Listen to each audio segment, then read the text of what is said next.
Welcome to Popcorn Planet. I am Andy Signore. We are live. I'm here with Kim, and we just found out breaking news. SAG, Screen Actors Guild, the Actors Union, has gone on strike.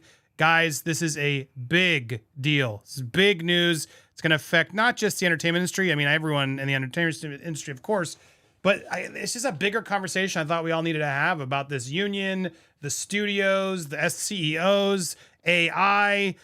A lot of stuff is coming to a head with this, and the SAG Actor Union, I think, is the straw that could finally break the camel's back for a lot of this. So I think it's extremely worthy for us all to discuss the ramifications and what's going on here.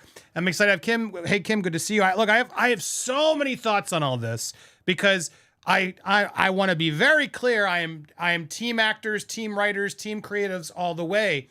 But there's a little bit of frustration I have in this too, just because it is frustrating. These actors and entertainers make a fortune even under these so-called awful things that they keep. We're being, come on. And you are in the high end of a lot of things, the actors particularly.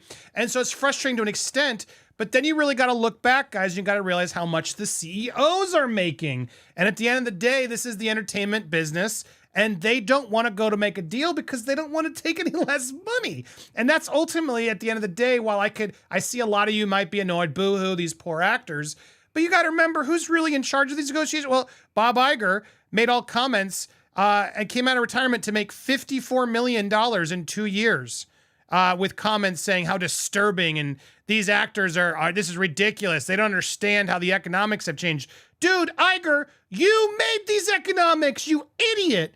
You had to come back because you ruined Marvel.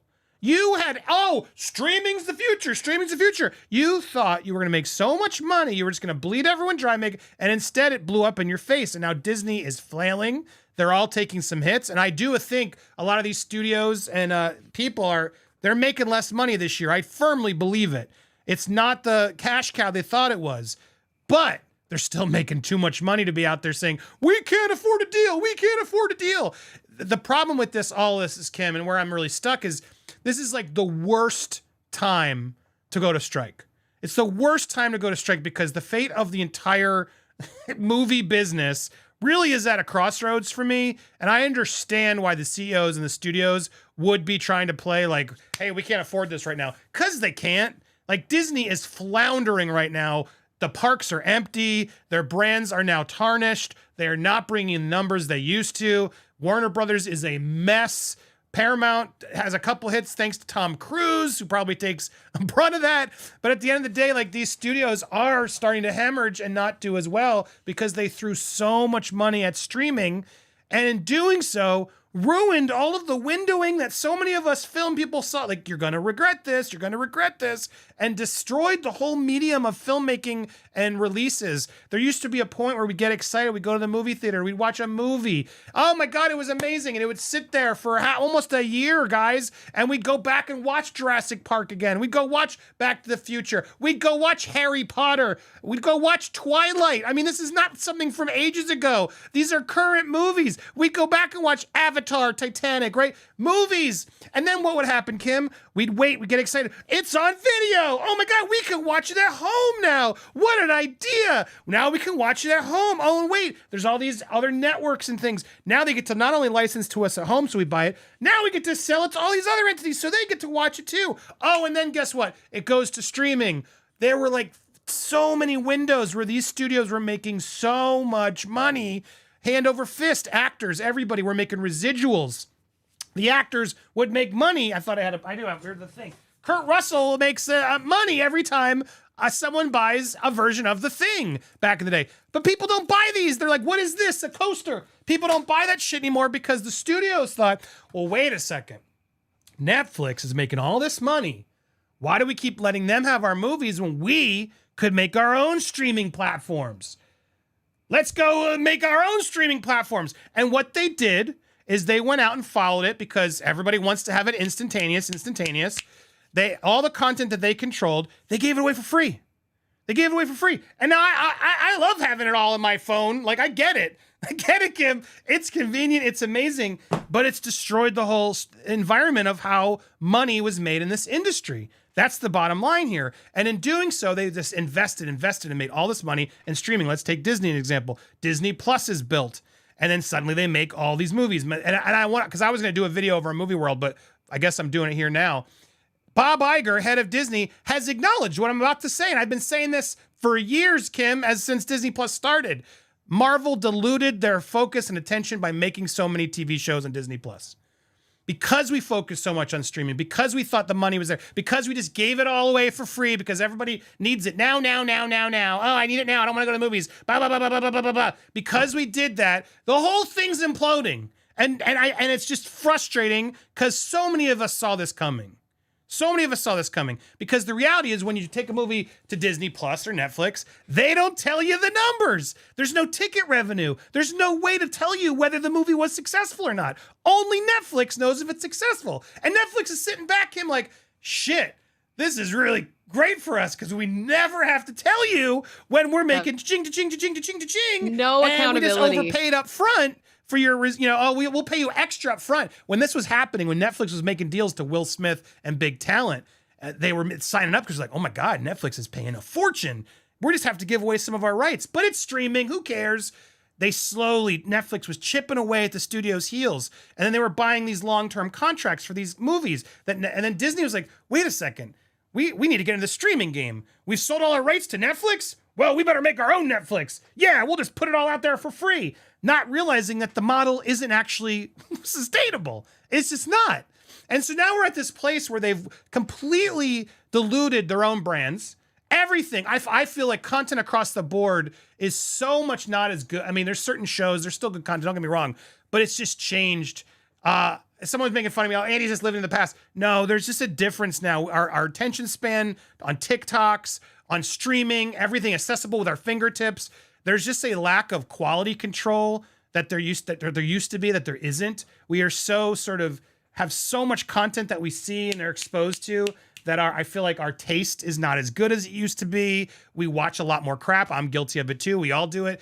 And it's just sad to watch the state of entertainment and filmmaking, etc. So there's a lot to break down here, but that's part of the problem here. When all this went down and the streaming boom happened, everybody started realizing we agreed to these terms. We've got paid up front by these streamers. Oh, but wait, now all the other revenue is dying. I'm not getting my residual on my Blu-ray. I don't get a big deal when AMC's buying the reruns for whatever. Turner Classic used to buy Shawshank, and suddenly, cha-ching, Tim Robbins and Morgan Freeman make a bank of money every time the movie plays again on TV. All those venues are starting to disappear, and it's just streaming. And what's the problem, Kim? Streaming doesn't give you any residuals. So now all the content has one window to be shown, and it's on streaming.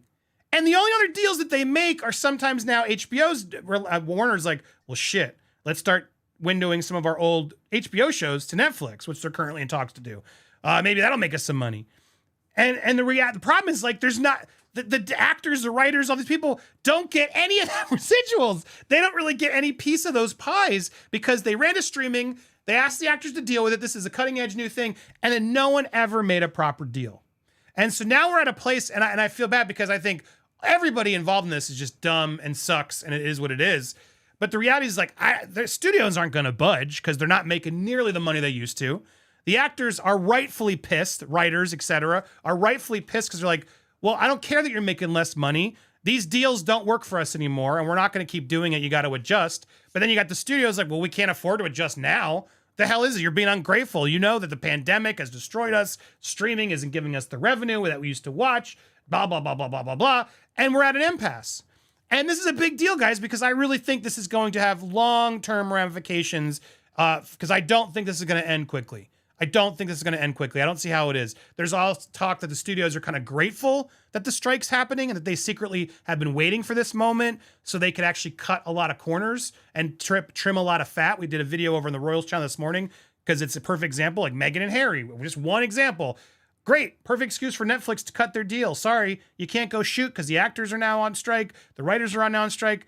Oh, well, it was good while it lasted. Best of luck. There's going to be so much fat trimmed across these studios where they're going to be able to save some bottom line dollars at the end of the day and push some bigger deals that they made with certain talent that maybe they want to renegotiate. And from the studio's perspective, Kim, let me take my creative hat on and be the big money executive, asshole. Well, shit, this is our one opportunity to really bleed them dry. If we really hold our guns here, we'll never have to pay them again ever. Maybe we can break them to the point that we'll just get non-union people to start stepping up because they're so desperate. I don't think we're ever going to get a chance like this again. Let's just hold on and screw them.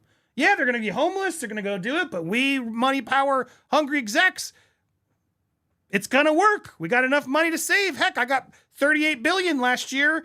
I can afford to sit it out. Good luck, guys. All right, I'm going on vacation. That's the problem here.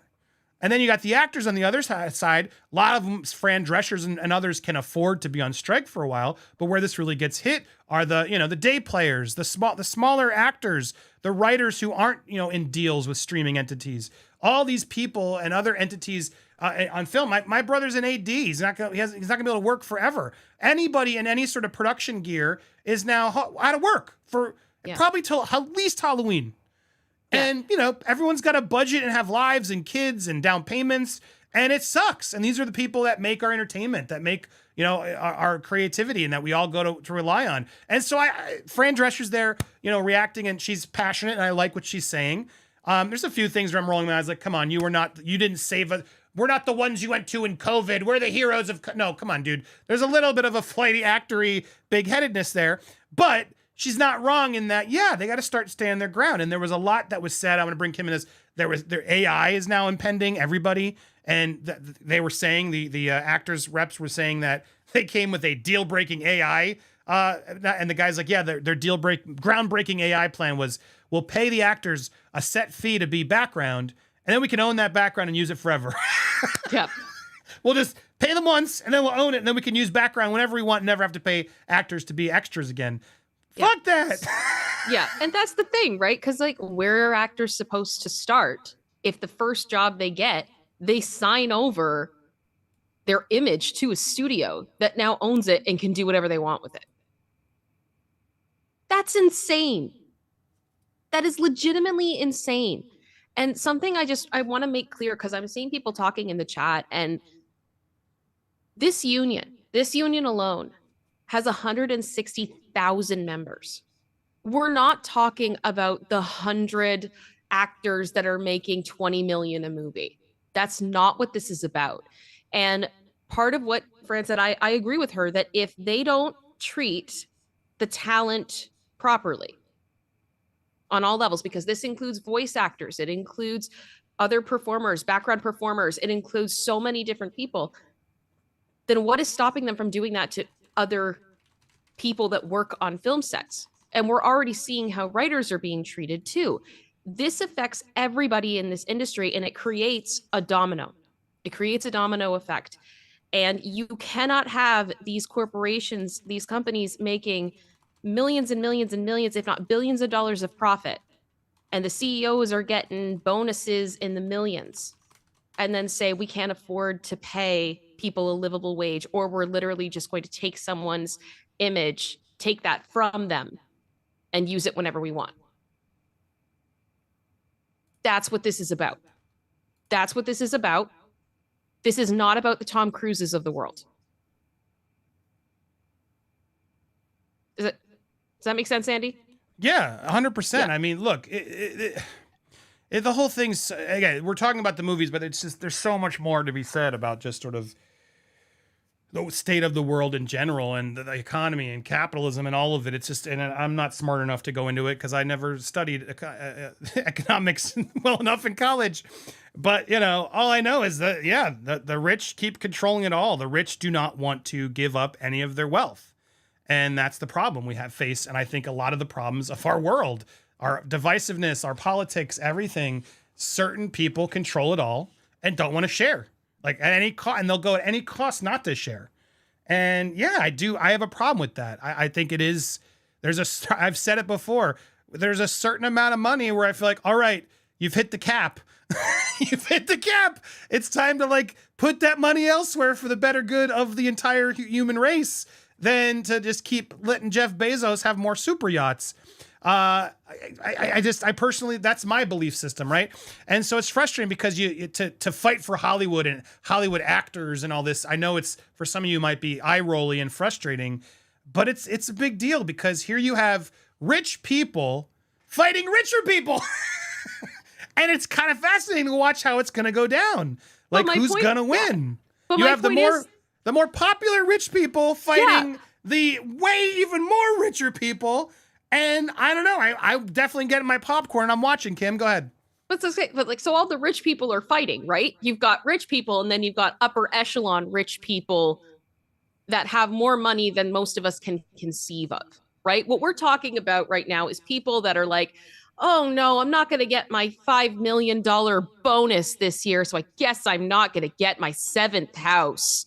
Oh no, that's going to have to wait till next year until all of my investments come through and I can buy it. Like, that's what we're talking about right now, this upper echelon. And then you have rich people that are going, why aren't you treating us properly? Because we're the ones that are bringing in all of this money. For example, Tom Cruise should be entitled to a big piece of the pie of Top Gun. Let's be real, okay? Let's be fair. So if Tom Cruise take your thoughts on Tom Cruise out of the way. Regarding Top Gun, he deserves all the money on Top Gun, yes. Okay, or for example, like someone, like a filmmaker that, is a fantastic director, but the studio is going to take everything. You've got all those types of situations. So if those people aren't going to be treated right, what happens to the other people? What happens to everybody else that's on that set and is in post-production and pre-production and all of those types of things? That's what this is about. Don't get it twisted. We're not upset about Tom Cruise right now.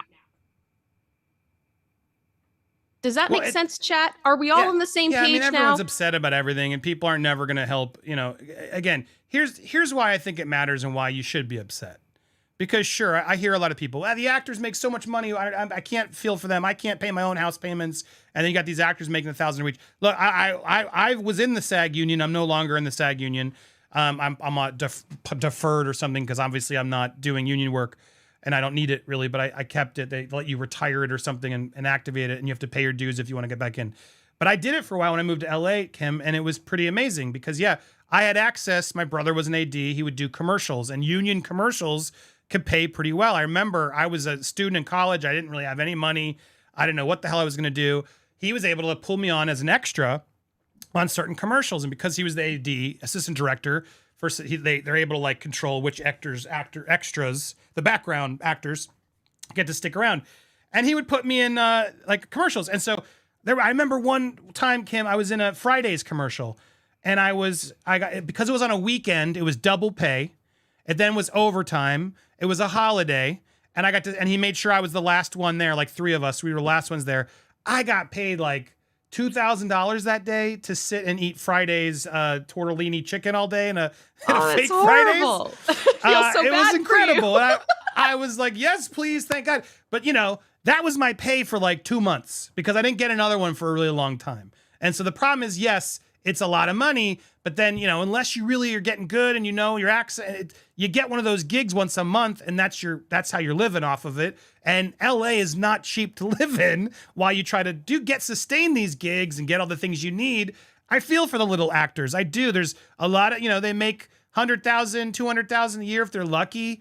And, but it's work, man. And then you don't always get it. And then maybe one year you're making not even half that. And you got to figure out, well, how am I going to pay for this house that allows me to stay here to keep doing this thing I love? It's complicated, right? And so at the end of the day, sure, some of you still may not have any empathy for them, and I don't know what to tell you, but I do. But when you realize that the reason they're not getting paid fairly is because Bob Iger needs to have his $48 million to come back and out of retirement. Why does he need that much money, Kim? I don't. Why does this job cost that much? I mean, granted, I wouldn't want this job, but still, like, you want to help do good. If Bob Iger really wants to be the man of the people, why don't you say, I'm not working for any of it this year? All of that is going into my employees to help us restart the economy. I'm doing that to show. And then, he would be the most popular CEO in the world. It's like, but no, he's out there and he's saying it's disturbing that they're not being realistic with these strikes. He went on CNBC, and it's very disturbing to me. We've talked about disruptive forces on this business and all the challenges we're facing, the recovery from COVID, which is ongoing, if not completely back. It's back. It's back enough, Bob. Enough. People are out there at Disneyland. They're not avoiding Disneyland at this point because of that. They're avoiding it because you jacked up the prices so high that no one can afford it. And it's packed and it's filled with lines and your rides suck. You haven't had a good new ride in a really long time, Bob. I understand any labor organization desire to work on behalf of its members to get the most compensation and be compensated fairly based on the value that they deliver. We managed as an industry to negotiate a very good deal with the Directors Guild that reflected the value that the directors contribute. We want to do the same thing with the writers. We'd like to do the same thing with the actors. There's a level of expectation that they have. It's just not realistic. And they are adding to the set of challenges that this business is already facing that is, quite frankly, very disruptive. So basically, Bob, who's a billionaire, who's made millions of dollars to run it all, is basically telling you, oh, no, no, no. And he's not wrong. He's not wrong to the extent that, yeah, well, the industry's too big, so we can't afford to pay you right now. But where my problem, Kim, is, well, yeah, but Bob, why do you get to keep getting paid all the same amounts of money? Yeah. How is this working? Yeah. It doesn't make any sense to me, and I can get why they'd be very pissed when Bob Iger is trying to be the voice of reason, and I think all of us need to call out his salary more often to his face. Why does he get paid that much?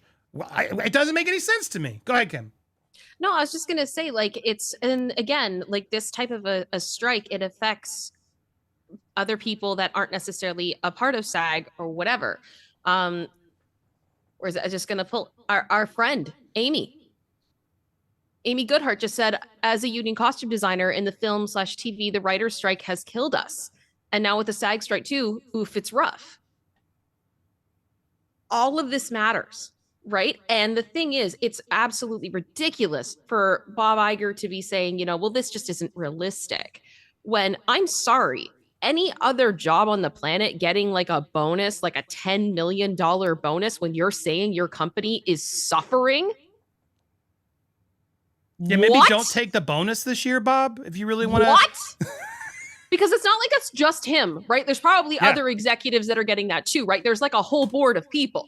So it's like they're going, oh no, we can't do that, because if I don't, then I don't get my 7 million Christmas bonus. And I was really looking forward to that yacht. So no, you don't get to pay your rent. He just agreed to stay through 26, exactly, his package, and he's going to make $31 million to keep staying along with bonuses. But what I'm saying is that's likely base salary. We're not talking about bonuses. We're not talking about investments, because you cannot, I mean, he probably has shares, I would assume, in Disney. Right? Like, yeah, there's all types of things that go on that it may not necessarily be in a check, but it's in other assets that these people get. Like, I'm just saying quite bluntly, do you think that Bob Iger pays for his car? No. I mean, it's coming out of Disney. Yeah, Disney probably pays for that car. He's got a car service. I bet you he pays for his own car, but he's got a car service that I'm sure picks him up and takes him to work. Yeah. But this is my point. These people don't live a life that we live, and they're so out of touch with everybody. It's ridiculous. And that's why statements like this are embarrassing. It's embarrassing. Yeah, it's a scary place we're in, just because I don't know how you fix it, because you got, again, I go back to the beginning and then we're going to talk more. I'm going to clip it here just so you get my rant about it all. But it's all money. This is always about money. And you got rich people complaining that they're not making enough because richer people are making more money. And I don't know how this is going to end, honestly, or when it's going to end. I'm of the thinking that this really will go for a while, and they are going to bleed these creatives dry. They are going to disrupt the system as much as they can and cost them a ton of money, and it's going to hurt a lot of people. And not just in entertainment. It's true. Like LA itself and other places, like when movies come in, they spend a lot of money. A lot of people are affected by this job. Lewis just said, interviews I was just about to book and canceled. It trickles down to so many people, guys, that we have to have some empathy for this and realize how big of a deal this is. It's going to factor a lot. Kim, they were shooting Deadpool with Hugh Jackman. They got to shut it down like tomorrow. They're done. They can't finish the movie. Countless movies that are now just delayed. So the things that we are looking forward to, done. It's just, there's so many things you can't even process And it's scary. It is genuinely scary that now, like, great, they can't be done.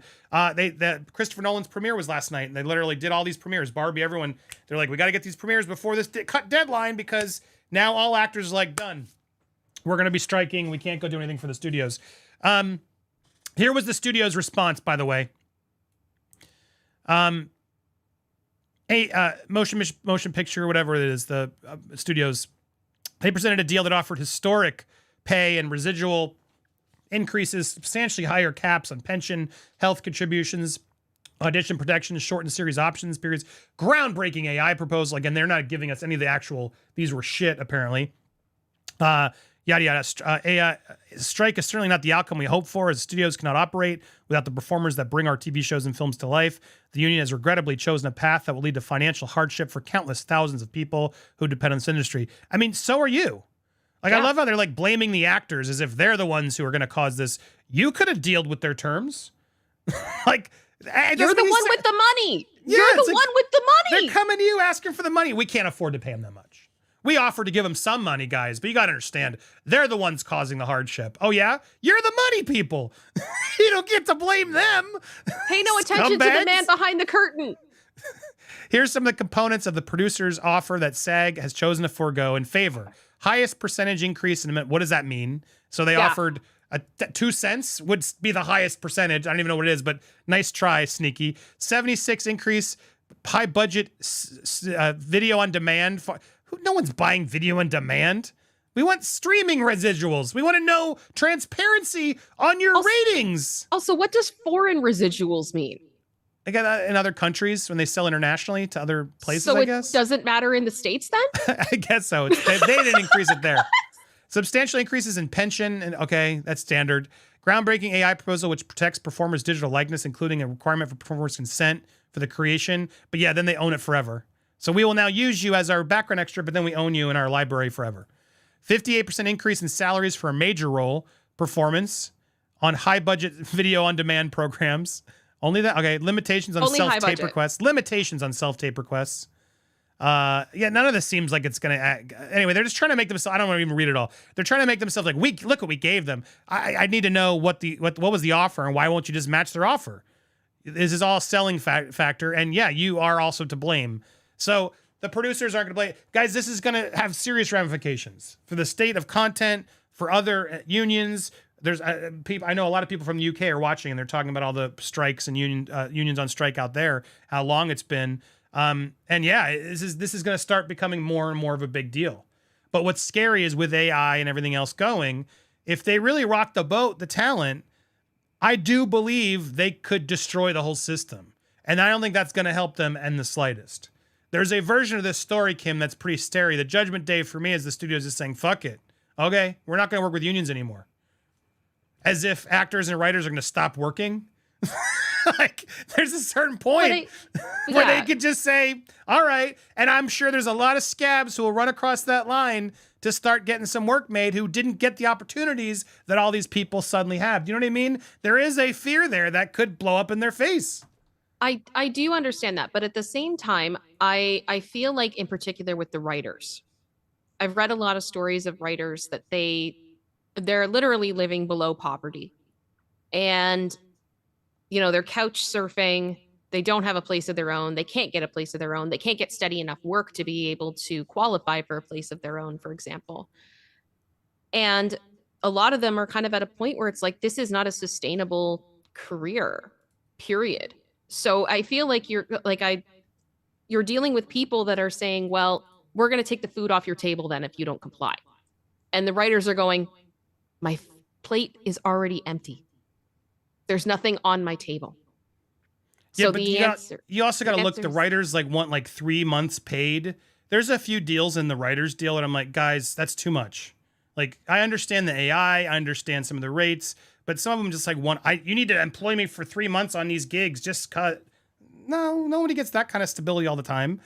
So I can see some of the frustration. You can't criticize the writers or they will destroy you. But look, a lot of this there is some of it, Kim, that's also unrealistic, but you're not wrong. A lot of it is also, they've gotten to a point where they're being unrealistic because it's been so bad for so long and they haven't made any new deals. So this is a mess, guys. I'm kind of like, And at the Team Nobody same, to an extent, because I can understand how messy, but at the end of the day, the studios and the rich CEOs are the ones who are really have created this mess in the first place with streaming and the way we are doing things, and they have the money. And if there's anybody who can actually fix it, it's them. And they're like, no, we're just going to keep doing what we do, and fuck you if you don't want to do it. So yeah, good luck to them. The other thing I just want to say quickly is I understand that a career is a choice. But at the same time, as consumers, how much have we been complaining that we want things that are new and original and good, that we want good quality content? That is not going to happen without writers. And it's just going to get worse. These people have a gift, and 100%. We need to allow them to work. It's just ridiculous.